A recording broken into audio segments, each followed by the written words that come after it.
Donc, comme vous le savez, aujourd'hui, dans ce Conseil général, nous avions des ateliers. Il n'y avait pas de vote ou de résolution.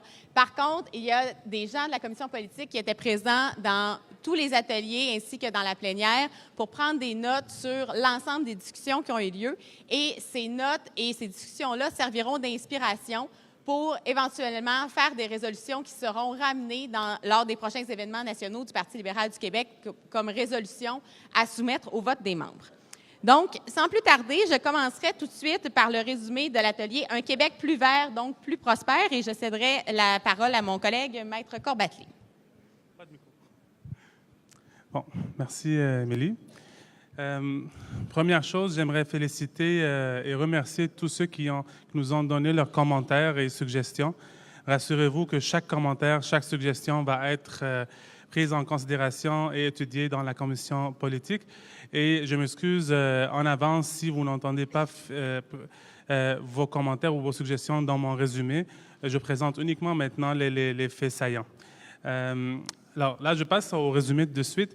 En fait, c'est un commentaire qui est sorti où il y a une tendance que il faut que les militants veulent que le parti d'économie devienne le parti d'économie verte. Et là, en fait, c'est une des suggestions, c'est que, par exemple, pour baptiser cette transformation ou cette transition, c'est que notre logo, le PLQ, là, si on le tourne un peu à droite, il devient comme un V. Et là, peut-être le contour, la couleur sera en vert. Alors là, ça pourrait aussi montrer qu'on est devenu le parti de l'économie verte. Maintenant, pour un deuxième sujet, c'est que c'est il faut faire la différence entre les enjeux environnementaux dans les régions versus Montréal. Alors, ce n'est pas tout ce qui s'applique à Montréal s'applique dans les régions et vice-versa. Exemple, à Montréal, on a besoin de véhicules électriques. Mais par exemple, en Abitibi-Témiscamingue, l'enjeu de véhicules électriques, c'est aucunement l'enjeu parce qu'en tout cas, il n'y a pas de borne électrique pour faire le plein. Alors, il faut prendre en considération ces différences-là. Troisième chose, c'est les commentaires aussi sur élaborer un réflexe environnement sur nos mesures gouvernementales et l'impact sur la vie quotidienne des citoyens. Parce que c'est bien beau d'avoir des mesures très en 21e siècle environnementales, mais il faut voir comment ça affecte la réalité des gens. Ce n'est pas toujours évident. Alors, il faut vraiment prendre ça en considération. Par la suite, on a parlé de la gestion des déchets, la question du plastique est sortie souvent aussi, les sacs en plastique, les bouteilles d'eau en plastique. Comment ça, toujours, on n'a pas trouvé, mettons, on n'a pas assez de fontaines publiques pour remplir nos bouteilles de verre, mettons, ou bien de bouteilles non jetables. Et aussi, on parlait de la biomasse. Alors, tout ça aussi, ça est sorti. Il faut aussi augmenter l'aide financière pour acheter des véhicules électriques. Ça aussi est sorti pas mal souvent. Et finalement, il y avait une suggestion que carrément créer une commission permanente à l'intérieur de l'instance du parti sur l'environnement. De cette façon, mais là, cette question va être étudiée séparément des autres enjeux d'une manière, mettons, plus en profondeur. Voilà. Merci beaucoup. Merci beaucoup. Je vais maintenant céder la parole à M. Stéphane Dion, qui animait l'atelier Enjeux de société. Oui, alors, merci beaucoup. Alors, on avait 1h30, comme tout le monde, je pense, ce matin, pour traiter de différents sujets. Alors, la liste des sujets qu'on avait sur la table était les suivants. Inclusion, langue française, relations Québec-Canada, développement social incluant famille, éducation et justice et autres sujets, le cas échéant, et développement régional. Nous avons finalement parlé essentiellement de la laïcité. Ça a pris environ 75% de nos échanges, sans grande surprise. Et je dois dire par ailleurs que ça s'est très bien passé. Les autres interventions, donc au-delà du environ 75 là, on n'a pas timé ça de façon chronométrice, de façon très précise, ont porté sur le nationalisme, la défense et la promotion de d'une langue française de qualité. Par ailleurs, à ce sujet-là, une des idées, puis je vais ramener quelques idées comme ça qui ont été apportées par différents intervenants qui sont plus qu'anecdotiques, à mon avis, sur la question de la langue française, sur la promotion de la langue française de qualité. Une des idées qui a été apportée et bien reçue de la salle, il me semble, était le fait de donner un bonus de 100 pour tout nouveau bébé voyant le jour au Québec pour qu'il puisse se procurer un livre ou des livres en français. Sur la question du fédéralisme canadien, un intervenant a plaidé en faveur d'un retour aux racines profondes du fédéralisme qui est né sur la base de la volonté des provinces, donc de continuer à travailler dans un cadre d'interprovincialisme, pour revenir à ces racines-là. Une autre idée, et puis c'était un peu ça aussi, l'idée des ateliers ce matin, qui n'était pas nécessairement dans les sujets identifiés, mais qui a été apportée par un jeune homme et qui a été très, très bien reçu également, c'était que le PLQ prenne un leadership important dans la réalisation d'un dialogue soutenu et constant entre les générations. Alors, il a été chaudement applaudi quand il a dit « Jeunes et vieux, parlons-nous ». Donc, ça méritait d'être voilà. Ça méritait d'être soulevé, je pense. Évidemment, l'essentiel du débat a évidemment porté sur toute la question de la laïcité. Il a été rappelé, à juste titre, que ce débat-là n'est pas nouveau au Québec. Monsieur Garneau nous a rappelé que dans les instances du Parti libéral du Québec, dans les années 1954-55, les gens discutaient d'immigration, donc c'est pas un enjeu qui est nouveau, ni unique par ailleurs au Québec. D'autres sociétés vivent ces débats-là de manière également à différents degrés d'intensité, je devrais dire. Il a été soulevé par différents intervenants que ça a été... en fait, je dirais certains ont déploré que ce débat-là draine des énergies et des ressources et du temps qui pourraient être mieux investis pour s'attaquer à des défis plus pressants dans le quotidien des Québécois ou pour se construire un projet de société plus inclusif et emballant pour tous. Donc, ça méritait également de vous être rappelé, à mon avis. Si je résume l'esprit général positif de cet atelier-là, et je l'ai écrit pour bien vous le dicter, la fierté d'être québécois et de parler français, tout en étant une société libre et inclusive, dans laquelle les anglophones et les allophones sont québécois à part entière, est clairement un fil d'Ariane qui rejoint l'esprit libéral. C'est la lecture que j'en ai de ce matin, et ça transcendait l'ensemble des interventions qui ont lieu ce matin. Également, il a été question de décloisonnement et de rencontres constructives entre les différentes cultures qui composent le Québec d'aujourd'hui pour développer une citoyenneté moderne à l'aune de ce que nous sommes devenus à travers le temps.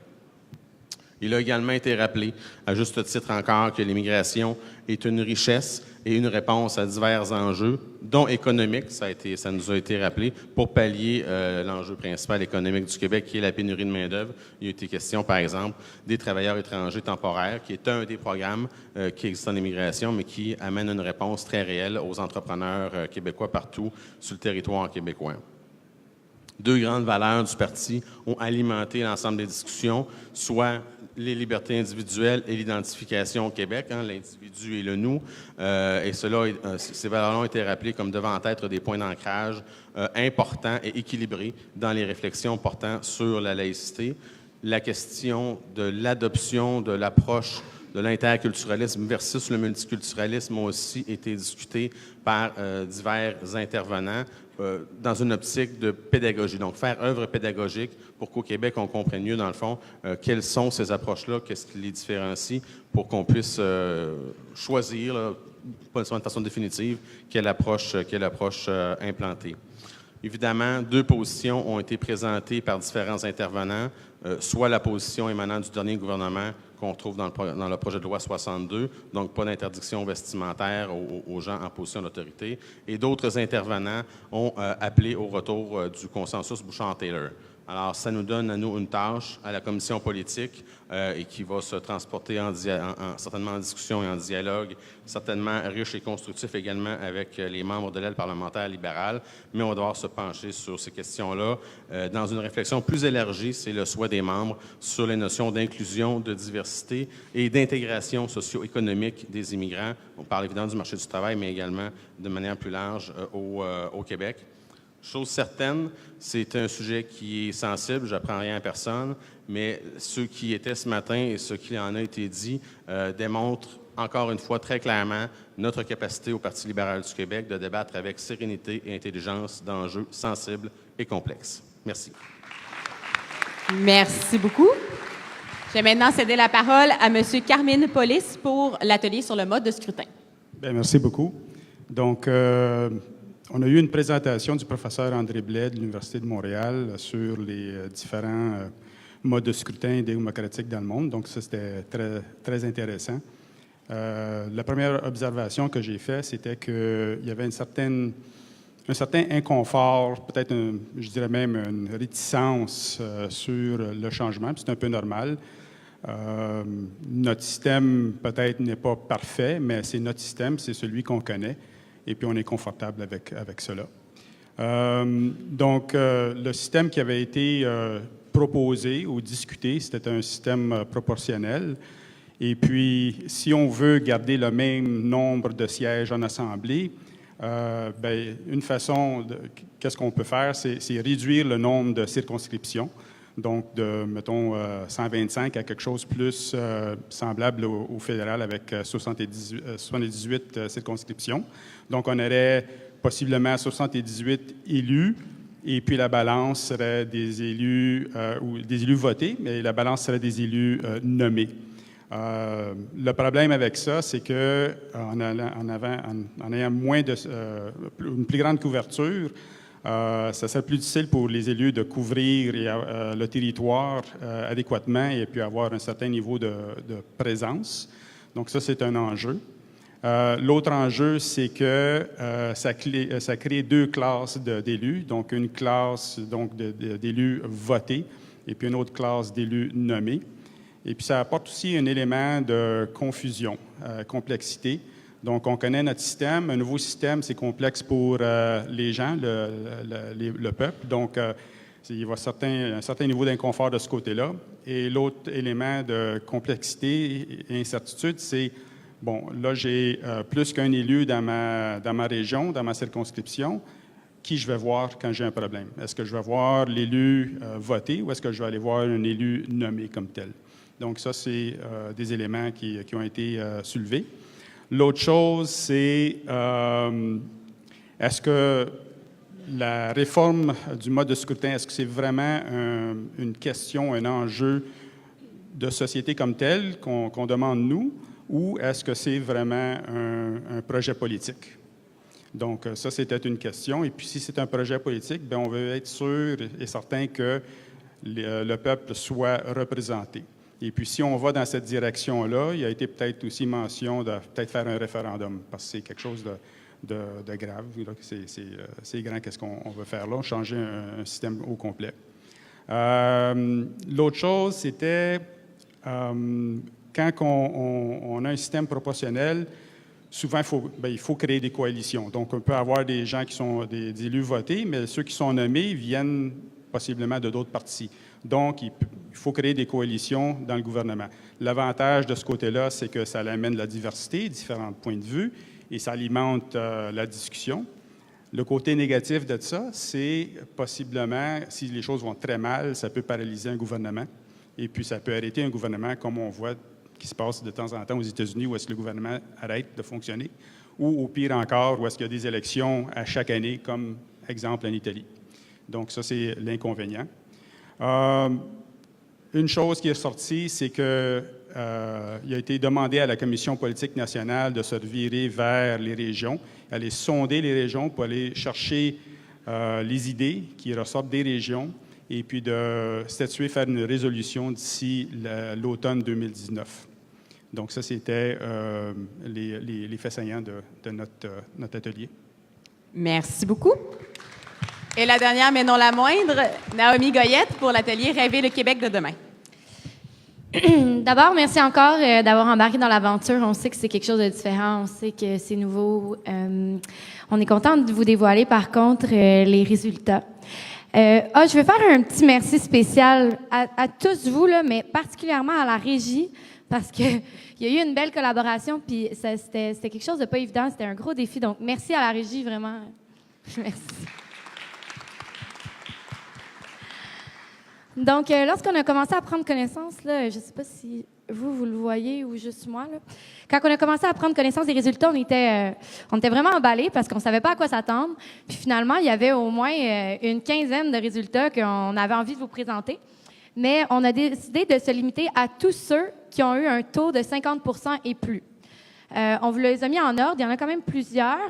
Puis évidemment, on a ramené le choix du public parce qu'on pense que c'est vraiment super important. Puis c'était une idée. On l'a-tu maintenant? Non, pas encore? OK, parfait. Donc, je voulais aussi vous dire que tous ceux qui avaient écrit des commentaires ou des propositions vont toutes être prises en considération. C'est pas parce qu'ils sont pas sortis à l'écran qu'on va pas les lire. Je vais même m'assurer de tout lire, même ce qui n'a pas été publié publiquement. Là, on va s'assurer de bien prendre connaissance de tous vos commentaires. Puis, tous les résultats vont être compilés dans un petit document. Donc, ça va être... on va analyser ça de plus près. Alors voilà, si on est prêt à la régie pour dévoiler le grand dévoilement. Oui, on a sur les écrans les propositions les plus populaires. OK. Alors, la Finlande, c'était le plus populaire avec 60 %. Donc, un système d'éducation plaçant le bien-être de l'enfant et l'amélioration continue des pratiques comme priorité, l'amener au sommet des palmarès depuis des décennies. C'est vraiment fabuleux, ça. L'éducation, c'était le thème numéro 1 pour moi. Fait que merci, on vous a entendu. Ensuite, les pays ne sont pas vraiment importants parce qu'on vous avait expliqué que c'était vraiment par rapport au contenu. Donc, avec 50 % c'était une politique qui allait plus vers les aînés. Donc, les aînés sont bien respectés dans la famille et les besoins de la famille pourraient être prioritaires sur les besoins des individus. Les besoins individuels, pardon. Fait qu'on entend que c'est important pour nous, puis il faut se pencher sur des trucs beaucoup plus particuliers par rapport à ça. Ensuite, on avait plus par rapport à la santé, un des meilleurs systèmes de santé au monde tout en étant universel et gratuit. Donc, tous des sujets intéressants qu'on va discuter dans les prochains mois. Ensuite, c'était plus par rapport à la pauvreté, avec réduction drastique de la pauvreté en 15 ans. Donc, ça faisait partie du palmarès. Il y avait aussi infrastructure. Le gouvernement investit dans le développement et la modernisation de ses infrastructures électriques et de ses routes. Très intéressant comme sujet aussi. Environnement, évidemment, qui est le sujet qui revient beaucoup sur les lèvres aujourd'hui, qui est revenu beaucoup aussi dans les pourcentages. Ensuite, tous les pourcentages qui étaient un petit peu plus bas, là, c'est quand même 40 et plus, là, de 40 à 50. Il y avait beaucoup de mesures qui passaient par l'environnement. Donc, premier pays à interdire aux supermarchés de jeter de la nourriture doivent donner aux banques alimentaires et d'autres organismes. Ce qui est intéressant avec celui-là, c'est que c'est pas juste environnement, c'est aussi social. Donc, c'est un coup de cœur, vraiment. Finalement, éducation encore. Selon un rapport du Forum économique mondial de 2013, le Liban se classe au 10e rang pour la qualité de l'éducation et au 4e rang en sciences et mathématiques. Donc ça, c'était le top. Et évidemment, le choix du public. Les jeunes libéraux veulent que le PLQ adopte une 9e valeur, soit la protection de l'environnement. Bravo à tous.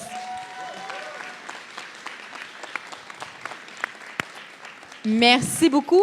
Et merci à vous tous d'avoir participé aux débats qui ont eu lieu toute la journée dans les différents ateliers. Et le travail ne fait que commencer pour la commission politique qui, comme je vous le disais, va analyser toutes ces propositions-là pour les transformer en résolutions qui seront éventuellement soumises au vote des membres, mais aussi pour vous, parce que je vous invite à continuer ces débats-là et ces discussions dans vos associations locales et dans vos commissions politiques régionales qui peuvent également soumettre des résolutions lors des événements nationaux.